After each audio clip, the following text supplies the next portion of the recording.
silakan kalian untuk misalkan sinyal kurang bagus, menonaktifkan kamera. Nanti di saat sesi diskusi, kalian wajib mengaktifkan kamera. Seperti itu ya. Baik, terima kasih Bu. Oke. Assalamualaikum warahmatullahi wabarakatuh. Selamat siang semuanya. Semoga masih dalam keadaan sehat walafiat. Yang masih sehat diberikan kesehatan terus, yang kurang sehat semoga lebih sehat lagi nantinya. Di kesempatan kali ini saya akan menjelaskan mengenai kelanjutan yang kemarin, yaitu komponen struktur tarik. Jadi kalau kemarin kita sudah mempelajari mengenai bagaimana komponen struktur tarik itu ditarik lelehnya, kemudian di komponennya itu apa saja. Kali ini kita akan mempelajari lebih ke arah bagaimana struktur tarik itu sendiri terhubung dengan sendi atau sambungan seperti itu. Dan I-bars, nanti akan dijelaskan apa sih itu I-bars seperti itu. Oke, mulai dari komponen struktur yang terhubung dengan sendi. Jadi di sini ilustrasi saya sudah terlihat dengan jelas ya. Di sini ada komponen struktur baja. Nah, nanti komponen struktur terhubung dengan sendi itu seperti apa? Nah, jadi komponen struktur dengan sendi itu jadi ada 3 poin. 3 poin yang harus kalian ketahui. Jadi di SNI 2015 ataupun 2020 sejauh ini masih sama. Jadi frasenya, kemudian ketentuannya dan ketetapannya masih sama, yang membedakan di 2020 itu lebih tertata. Jadi di 2015 mungkin satu bab itu misalkan komponen struktur tarik itu macam-macam gitu. Kalau misalkan di yang sekarang di SNI 2020, jika kalian sudah lihat, itu lebih rapi, lebih tertata, dan kaidahnya lebih terbaca dengan jelas. Jadi untuk komponen struktur tersusun sendiri itu ada 3. Yang pertama, untuk pembatasan pada spasi longitudinal dari konektor antara elemen-elemen dalam kontak yang menerus, terdiri dari sebuah plat dan sebuah profil atau 2 plat. Jadi bisa plat kemudian profil. Jadi kalau plat profil itu contohnya katakanlah kita memiliki plat lempeng kemudian ketemu dengan profil siku atau profil H seperti itu. Kemudian kita koneksikan seperti itu. Nah, kalian bisa lihat di SNI 1729 tahun 2020 pasal J3 butir 5 seperti itu. Kemudian yang poin kedua yaitu baik plat penutup berlubang atau plat pengikat tanpa lesi diizinkan digunakan pada sisi-sisi terbuka dalam komponen struktur tarik tersusun itu sendiri. Jadi plat pengikat itu harus memiliki panjang tidak kurang dari 2/3 jarak antara garis las dan pengenjang yang menghubungkan satu sama lain komponen-komponen dari struktur itu sendiri. Ketebalan plat pengikat itu memiliki syarat, yaitu itu ternyata tidak boleh kurang dari 1/50 dari jarak antara deretan ini. Kemudian spasi longitudinal dari las berselang-seling atau pengencang. Jadi pengencang itu di sini kaitannya dengan sambungan baut ya, masih kaitan sambungan baut. Tapi untuk sambungan las dan baut spesifiknya lebih rinci sendiri nanti akan saya jelaskan after UTS seperti itu. Itu syaratnya itu tidak boleh melebihi 6 inch atau sekitar 150 mm. Dengan catatan, spasi longitudinal antara komponen itu rasio kelangsingannya dibatasi pada setiap antar konektor sampai ke 300. Jadi sebaiknya ya bukan kaidah yang harus dipenuhi. Jadi kalau misalkan ternyata lebih dari 500, ya mungkin ada baiknya menjadi 2 konektornya seperti itu. Tapi ini adalah kaidah yang tidak harus dipenuhi, makanya menggunakan kata sebaiknya. Jadi kalau misalkan ideal ya, dalam arti idealnya itu bangunan itu bisa rapi, bisa tersusun sempurna, itu konektornya itu 300. Kalau misalkan ternyata kurang dari 300, itu lebih baik. Tapi kalau misalkan bisa ya paling tidak 300. Seperti kalau misalkan lebih ya mungkin kalau ada alternatif lain bisa menggunakan 2 konektor. Tapi kalau ternyata tidak ada ya tidak masalah sebenarnya, asalkan dengan catatan pada sambungan baik baut ataupun las itu harus memenuhi kaidah pada pasal yang menandakan itu sambungan baut ataupun sambungan las seperti itu.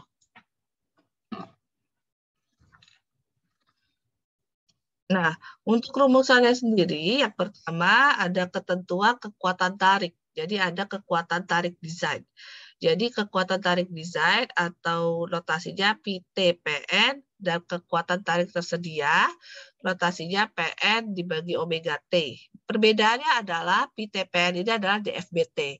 Kalau misalkan yang PN per omega T ini kekuatan tarik tersedia adalah DKI. Jadi metodenya aja berbeda. Yang ini adalah metode FBT, yang ini adalah metode DKI.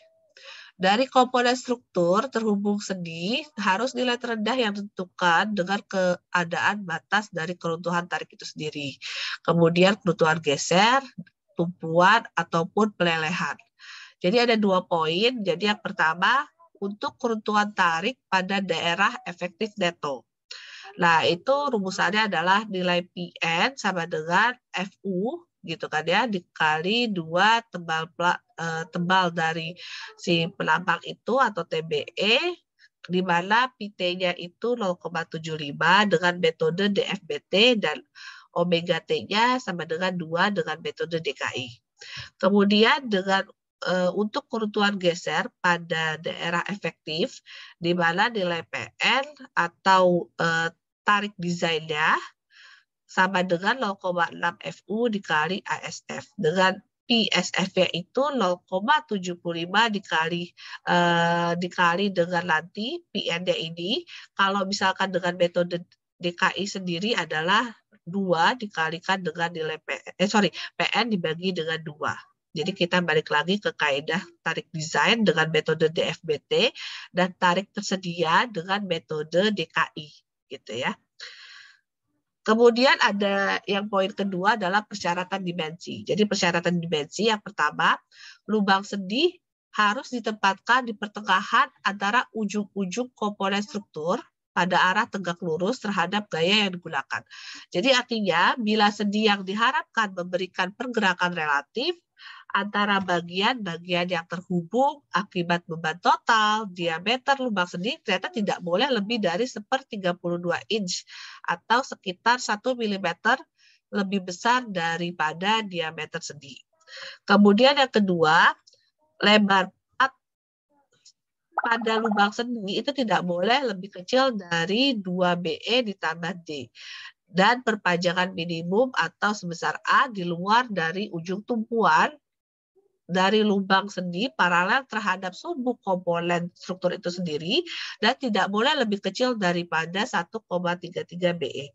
Kemudian yang ketiga, sudut di luar lubang sendi diizinkan itu dipotong dengan sudutan 45 derajat. Sampai di sini kira-kira ada yang mau ditanyakan? Ada yang mau tanya?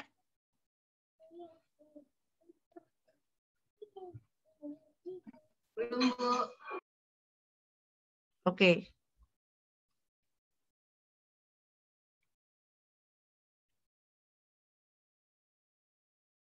Kita lanjut ya. Kemudian poin kedua adalah I-bars. Jadi kalau bahasanya I itu mata ya, mata. Bar itu batang gitu kan ya.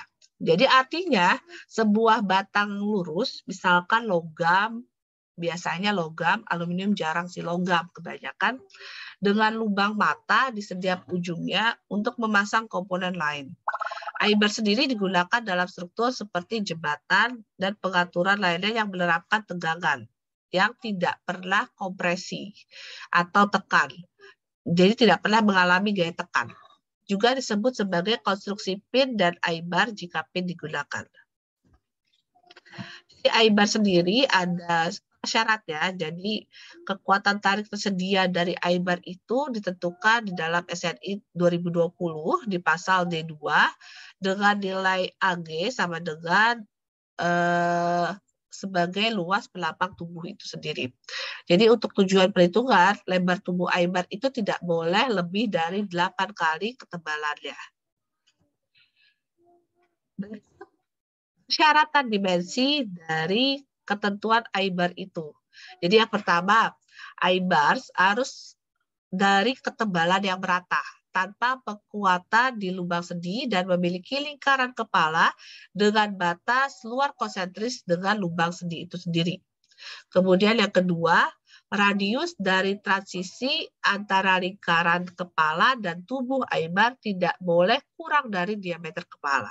Yang ketiga, diameter sendi tidak boleh kurang dari 7/8 kali lebar tubuh I-bar dan diameter lubang sendi tidak boleh kurang dari 1/32 inch atau sekitar 1 mm lebih besar dari diameter sendi. Untuk baja yang memiliki nilai kuat leleh lebih besar dari 70 KSI atau sekitar 485 megapascal, diameter lubang tidak boleh melebihi 5 kali ketebalan plat dan lebar tubuh I-bar harus direduksi sesuai dengan itu.